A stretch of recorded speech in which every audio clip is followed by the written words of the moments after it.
This is a response to P.P. Simmons' video, Best Critique of Evolution You Will Ever Hear.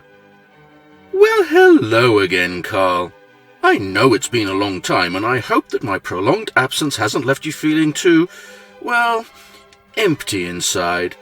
So I do apologize for my extended absence, which has been the inevitable consequence of both my general ennui with this website and my having to focus my attention on growing my company, rather than on administering short, sharp, and occasionally violent lessons to shamefully uneducated simpletons. With that said, though, I must confess to occasional pangs of nostalgia for my didactic encounters with all the fine gentlemen who take the short bus to Zealot High, and have slowly been developing an itch to return to the classroom to insert some enlightenment into recesses that are bathed in just a little too much shameful ignorance than is seemly in a civilized society. So late last summer, when that itch became almost unbearable, it was of course only natural for me to scratch it by paying a visit to the miserable collection of fleas, ticks, and pubic lice that infest the P.P. Simmons YouTube page. Imagine, though, Carl, my astonishment to find that neither you nor any of the other scabrous hematophages that inhabit that festering crotch of a channel had produced a single anti-science video since I last twatted you about the head with a copy of the Dorling Kindersley Big Book of Science a year and a half previously. At the time it was tempting and perhaps a little egotistical to speculate that this state of affairs had come to pass at least in part because of the past unrelenting arseward instruction I'd inflicted upon you and your malignant carbuncle pisspants over your dismal catalogue of unsurpassable stupidity. I realise, of course, that a much more likely explanation was that you'd decided that ludicrously simple-minded anti-science videos were becoming less attractive to even the delusional cranks who somehow take you seriously, and that peddling endless spewage on right-wing nutjob conspiracy theories, vapid biblical prophecies, and downright slanderous anti-Obama Clinton propaganda presented a far more lucrative business opportunity. It was therefore with some disappointment that I walked away with my itch unscratched, but at least with the satisfaction of knowing that you were no longer insulting science and the men and women who practice it by smearing your unique mixture of vile putrescence and smug, oblivious ignorance over it. So imagine my surprise, Carl, when one of my subscribers mentioned in a comment on one of my videos that you had finally stuck your arse over the parapets again and were back to your old tricks. Not being one to take anything at face value, however, I clicked myself over to your place and soon discovered that, contrary to that popular old adage, not everything improves with time. In fact, what greeted me there was, despite its rather ambitious title, perhaps one of the most spectacular intellectual abortions I've ever seen you perform. One whose incomprehensibly abject ineptitude eclipses all of your past stellar achievements. In fact, this offering's sheer magnitude can't even begin to be encompassed by a single video, and will require at least a second part in order for me to give it all the special attention it so sorely deserves. So with all that said, Carl, I hope that despite this prolonged interlude you still remember the old drill. The tutelage table is still over there where it's been patiently waiting for you. And so, while you're fumbling away at your belt buckle and getting yourself comfortable and I rummage around for a suitably jagged and rusty implement, let's play the first clip. Hello, this is Pastor Carl Gallops, and thank you so much for watching this Insight video. Hello, Pastor Carl, and thank you so much for affording me the opportunity to once again showcase that intellectually and morally bankrupt and decomposing religious doctrine known as creationism.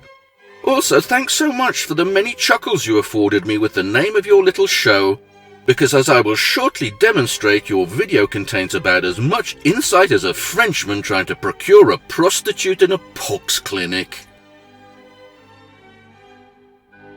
There's a fascinating article that has appeared on the Drudge Report today that is, in my opinion, one more evolutionary science, and I use quotes for that, science, fail.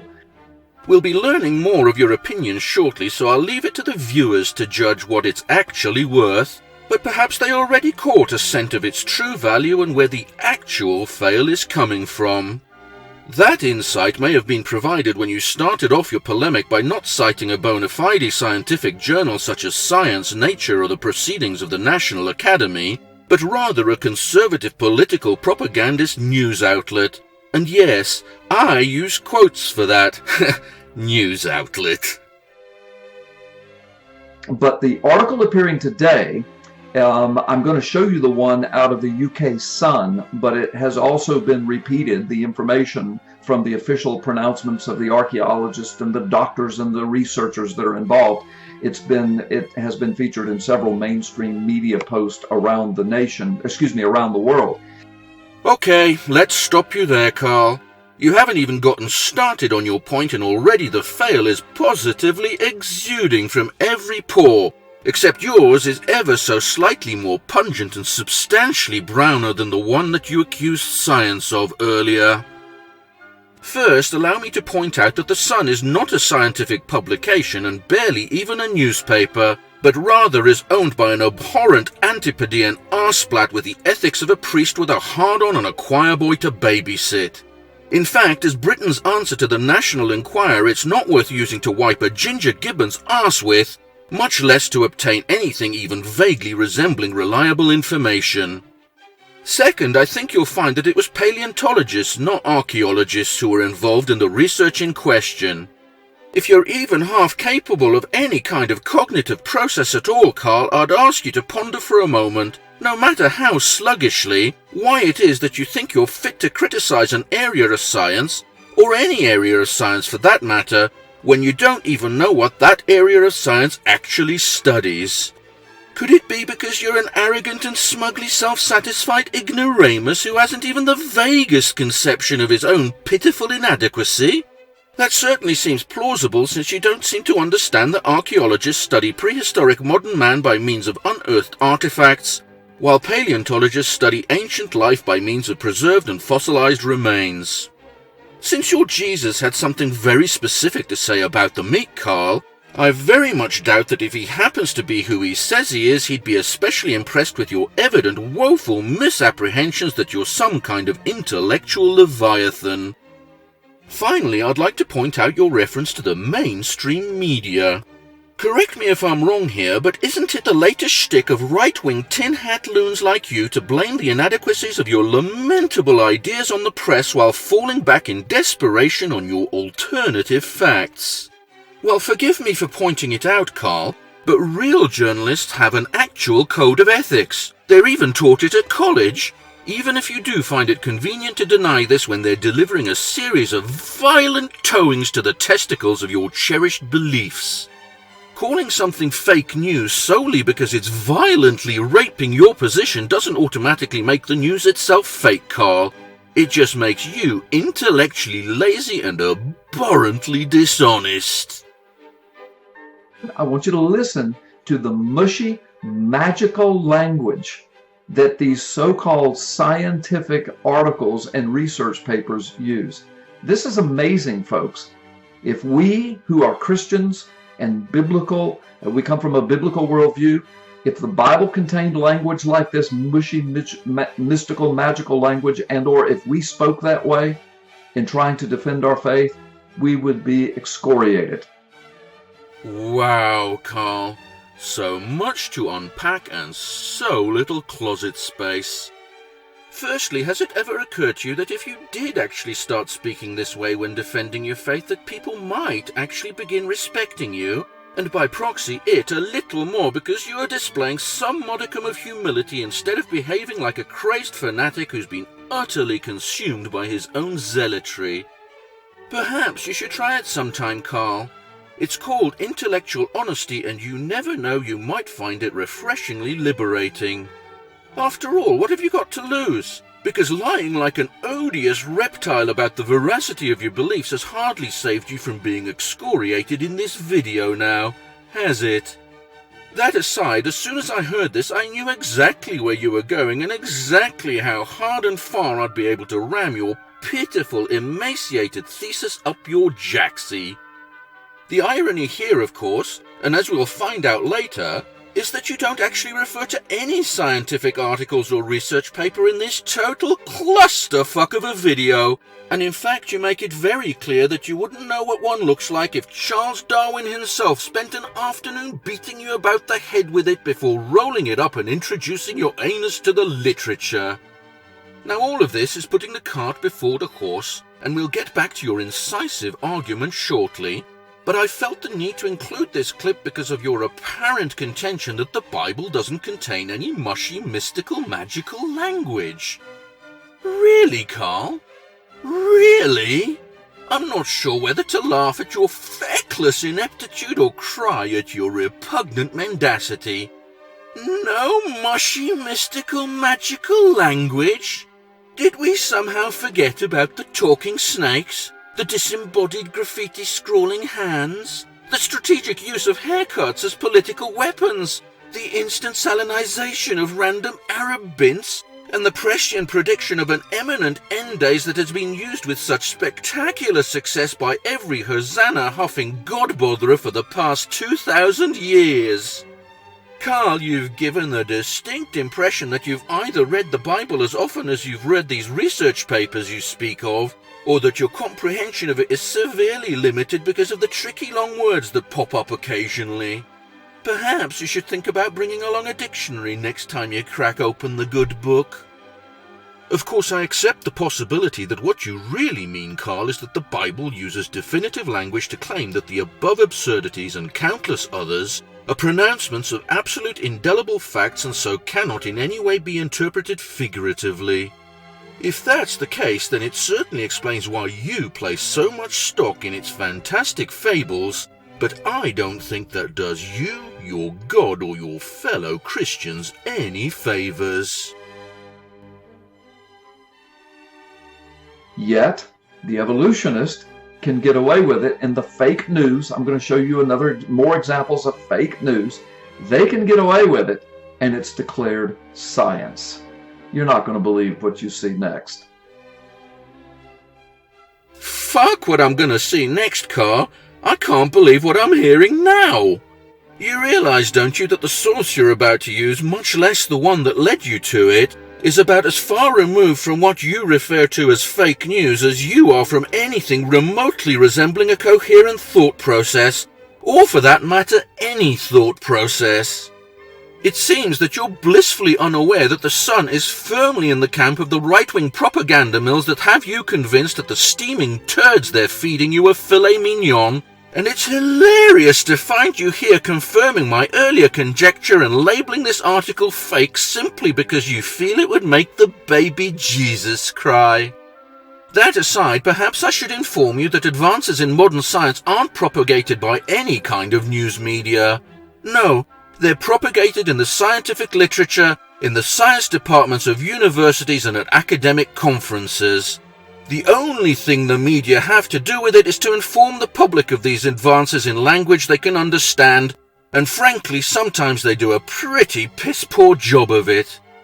This beggars the question then as to why you, Carl, don't turn to the actual sources of new discoveries when you try and discredit them with the sickly, anemic fruits of your crippled mind.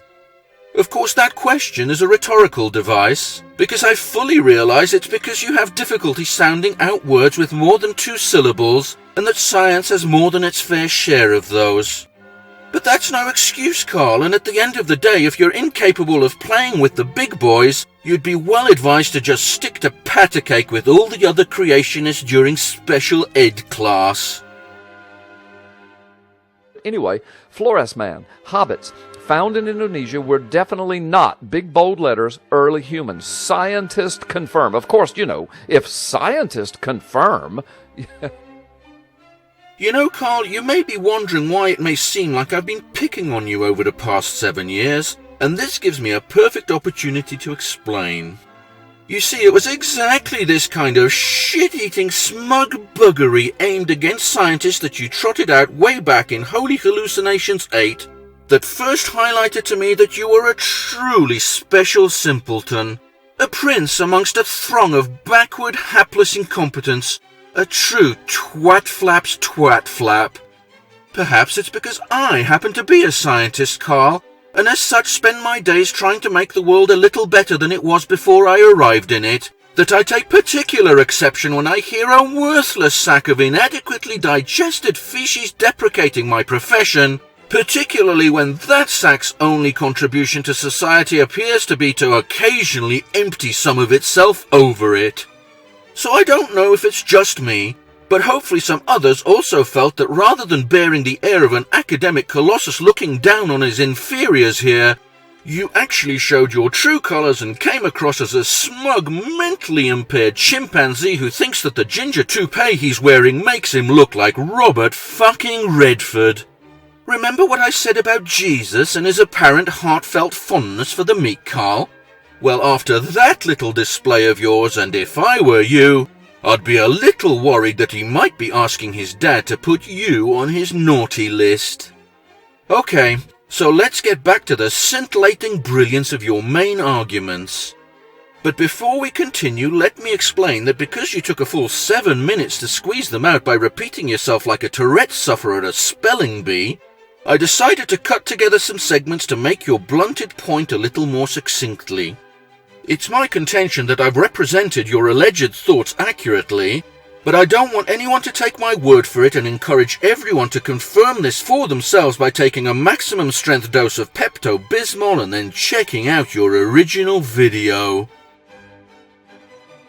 But a study by the Australian National University found the race, watch this, were most likely a completely different species. It's possible that this Flores man evolved in Africa and migrated, or the common ancestor moved from Africa, then evolved into Homo floresiensis somewhere. See, if they just used this mushy language once or twice, it wouldn't be so bad. But the entire article is filled with we think, we believe, more than likely, most likely, was likely. Our theory is. All right, watch this language. This language is used throughout the article. But remember what the title says. Flores man hobbits found in Indonesia were definitely not early humans. Scientists confirm. Well, Carl, it appears that you're working under the impression that the title to this piece was written by those scientists that you hold in such sneering contempt. Didn't it occur to you that it might in fact have been written by a journalist who has as much training in science as you have in the fundamentals of basic human decency? In fact, seeing that whoever wrote this title works for the Sun, there's substantially more than a reasonable likelihood that they're not exactly at the top of their profession, and that they may well have written it on their cell phone while taking a piss between their 5th and 6th pints at a Fleet Street pub. So perhaps there should be little wonder, Carl, at the discrepancy that you so perceptively identified with your finely tuned fundy senses.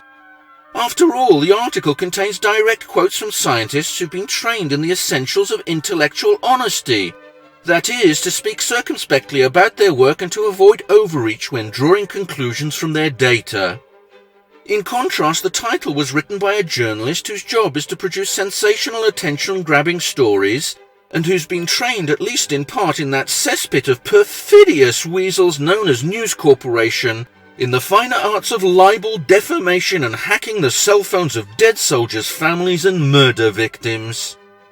You would have known this had you bothered to have gotten off your fat, lazy arse and actually looked up the source material you were criticizing instead of sprinting enthusiastically down the road most taken by the indolent and uneducated as you settled for a secondary source written by a non-expert. Fortunately for you, Carl, I once again took the time to do your job for you and looked it up myself, and I'm sure you'll be delighted to know that you'll soon be getting that old familiar feeling as per our tradition I start inserting it piece up piece into your arse end. So let's begin with the title, shall we? The affinities of Homo floresiensis based on phylogenetic analyses of cranial, dental and postcranial characters. Fundy senses spot the difference, Carl?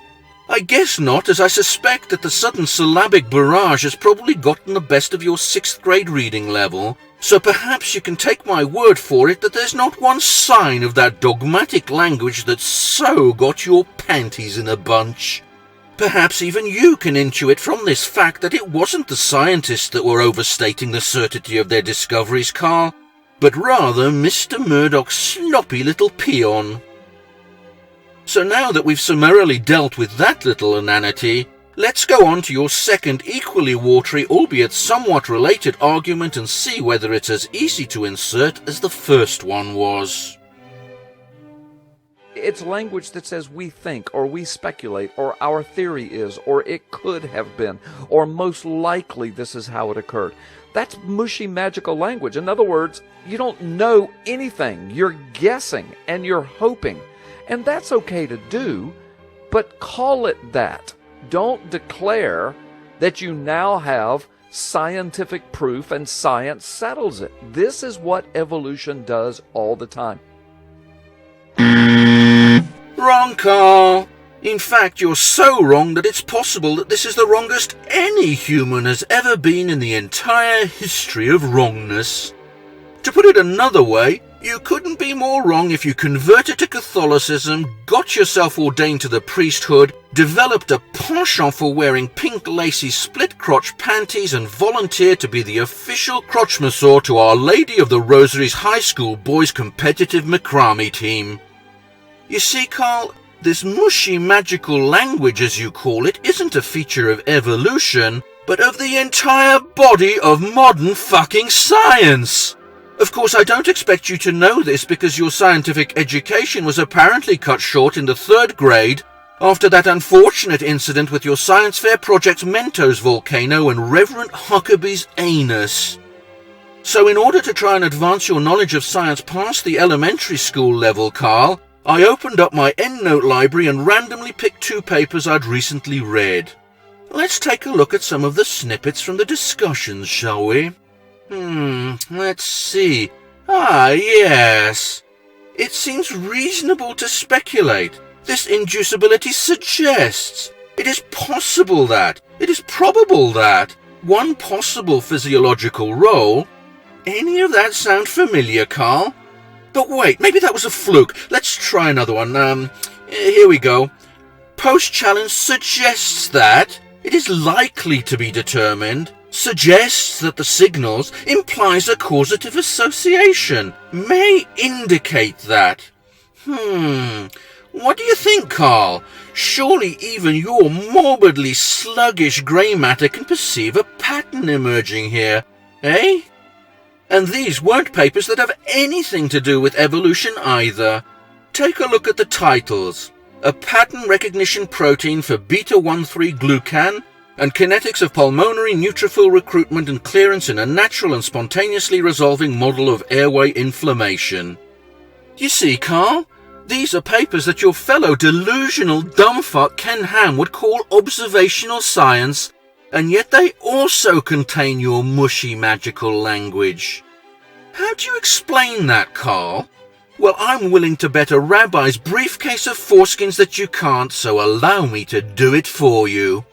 You see, it's only astoundingly uninformed simpletons who think that science always provides binary yes-no answers to the secrets of nature. That's because it turns out that she's a little more complex than those old otas starring the guys with the black hats and the guys with the white hats, or for that matter recent GOP foreign policy. It's because of this subtlety and nuance that all scientists couch the implications of their newest discoveries with care, because they know only too well that as soon as they proclaim something to be absolutely true, they risk embarrassment at best and humiliation at worst by the next discovery that's coming down the pike. And it turns out that this happens to be an extremely effective attitude to take if you're interested in the truth, Carl, because when you're willing to accept that you may not be right, you're much more likely to accept it when you're wrong. And what could be a more fitting demonstration of this principle than your good self, Carl?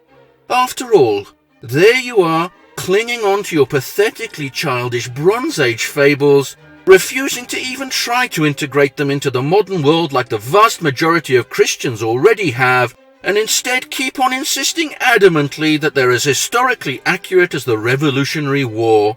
And with this absolute certainty of yours, this indefatigable belief that you're 100% right, you stand before the world and proudly criticize things you can't even begin to understand. Because you know better than the scientists. Because in your own pig-headed obstinacy, You just know you must be right because you just know that they are wrong. And as you stand before the world haughtily proclaiming your abject ignorance to anyone who listen, you're simply unable to conceive how much the vast majority of your audience are laughing at you because you're blissfully unaware just how far down your legs your pants have fallen. So Carl, if nothing else than for the sake of what remains of your miserably tattered dignity, please just stop for a moment and ask yourself what it is in you that drives you to think you're qualified or able to criticize language used by scientists when you don't have the slightest idea of what kind of language is actually used by scientists. Or what makes you have the temerity to think that you can criticize what scientists say using hearsay rather than primary sources, where even a court of law would kick you out arse first if you tried it in front of a judge?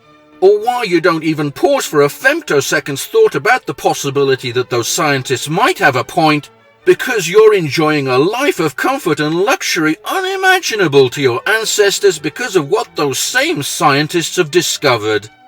If nothing else, you might want to do it for your own sake to avoid the possibility of that awkward conversation with old St. Pete about the embarrassing footnote that his boss put in his book about you.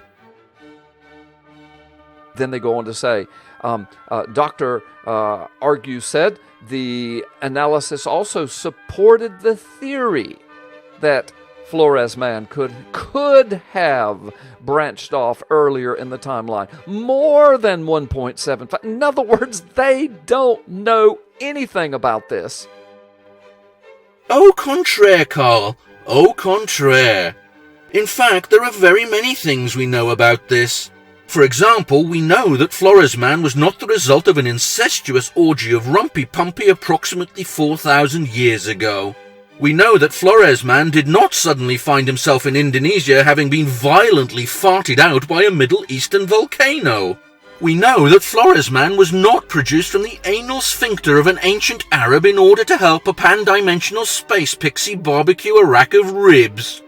We know all this because of the mountains, and I mean 10-mile-high, touch-the-sky, massive motherfucking kick-your-ignorant Luddite ass mountains of evidence that document a gradual diversification of life on this planet by an elegant bifurcating process of descent with modification and natural selection over a period of billions of years.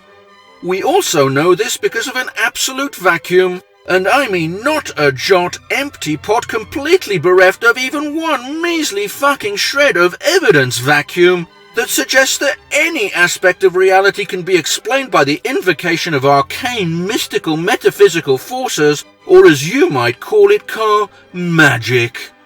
It is because of this slight imbalance that scientists consider the statistical probability of the veracity of evolutionary theory, or for that matter most of the other great theories of science, to be so high as to justify referring to them as being true in the course of normal conversation, as well as for using them as a general framework in their research. Similarly, it is for this reason that they spend about as much time contemplating the possibilities of alternatives such as yours as they might in deciding whether to soap their left testicles or tits first or second when they're in the shower. That doesn't mean to say, of course, that they couldn't be swayed should they be presented by dependable and convincing evidence to the contrary, but considering that inept buffoons like you have been trying to do so for the past 4 centuries with about as much success as 266 popes have had trying to get people to only have sex for procreative purposes, I doubt that any of them, myself included, are holding their breath. It says, then he goes on to declare the Flores man occupied a very primitive position on the human evolutionary tree. There you are, a completely different species that's not human at all, yet occupies a space on the human evolutionary tree. How can that be? Well, that's what evolution says, that fish became men that became astronauts. So this just fits the evolutionary model. Carl! When you get the bit between your teeth, you go about your anti-science extremism as enthusiastically as an imam with a machete and a free pass to the annual Iranian Society of Pickpockets convention, don't you? Firstly, if you're really serious about not understanding how a non-human hominin can occupy a place on a human evolutionary tree, then you've finally proven that you're perhaps the stupidest creationist since Karl Barr swallowed a coprolite to demonstrate that it wasn't a fossilized turd because it didn't taste like Kirk Cameron's nose after filming his latest video with Ray Comfort. For fuck's sake, Karl, does disagreeing with evolution as a description of reality somehow prevent you from at least making the effort to try and understand its claims before getting up on your high horse to criticize it with your oral egestions? Because if you truly can't understand why a putative ancient cousin of humans is placed on a phylogenetic tree with humans, then you must be more stupid than Ken Ham when he thinks that his Answers in Genesis crack science team are actual scientists, rather than a sad and motley bedraggled collection of pathetic, bumbling numbnuts, has-beens, and never-weres.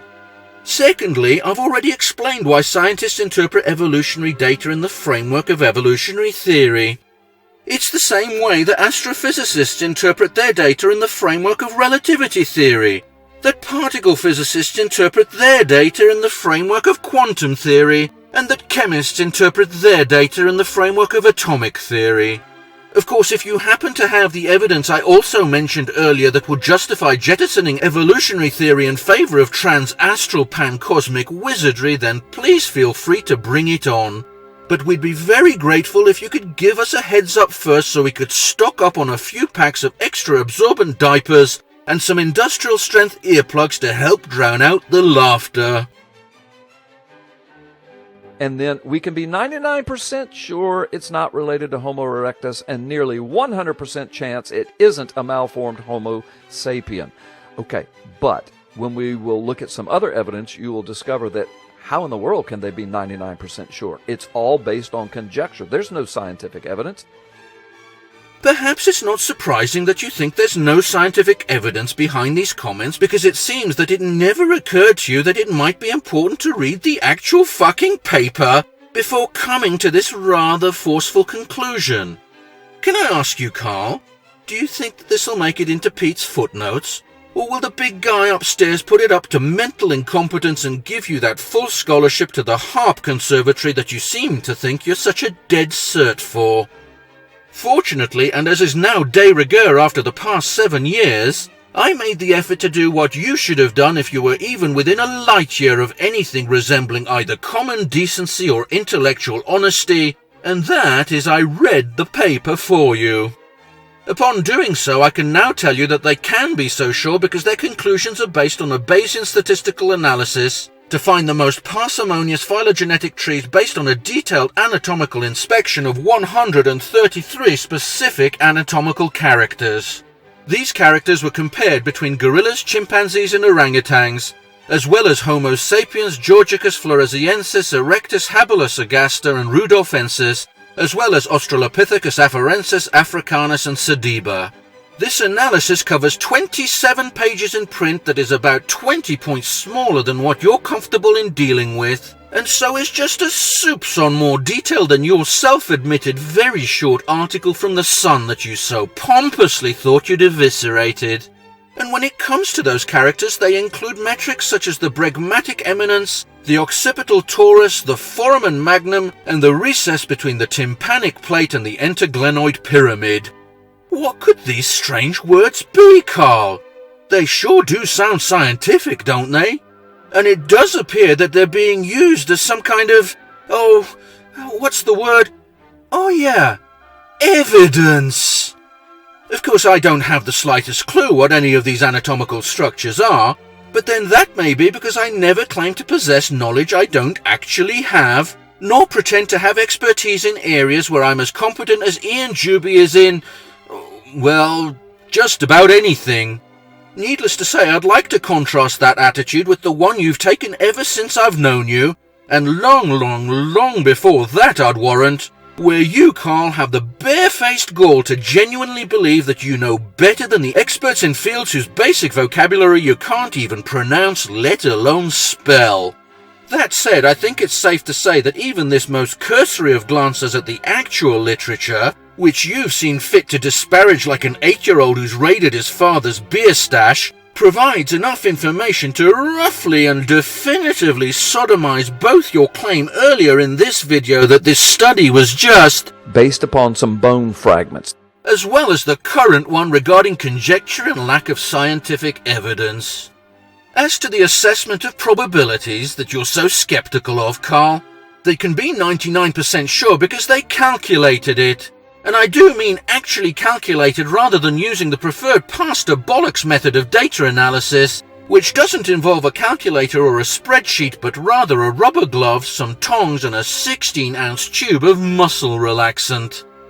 They did this by computing the relative odds of whether the patterns of shared and non-shared characters they found amongst the specimens most likely occurred by random chance or via the inheritance of ancestral traits, and their numbers turned out to be most consistent with a closer relationship to Homo habilis than to the other species, including modern humans. So are you going to start denying mathematics now, Carl? If you do, then how on earth are you going to keep track of all the money you're fleecing from your credulous sheep? Of course, I will cede that these calculations are set within a framework that assumes that these species evolved by descent with modification and share common ancestors, which I'm sure would have you crying foul and howling like a delirious gibbon whose nutsacks are painfully swollen from a particularly vicious case of the clap that it caught from a Russian prostitute. Should you be tempted to do that, though, Carl, and also for the sake of what I'm sure is your truly Trumpian attention span, allow me to remind you that I already rammed that mangy canard up your ass beak first earlier, and so I think we can discount the objection of unjustified assumption pending your presentation of convincing evidence for the existence and physical properties of pixie dust. Phew. I have to confess I'm beginning to flag a little now, Carl, and I can hardly imagine that you're feeling particularly spry either. As I said when we began, I'm going to need more than one video to fill you up with all the facts this time, so perhaps this would be a good point to take a little break. So why don't you lie there and take a little time to recover your breath while I go find a new crop, and when I return we'll resume our lesson exactly where we left it. Rest assured, though, that unlike other promises you may have heard along similar lines elsewhere, I really will be back.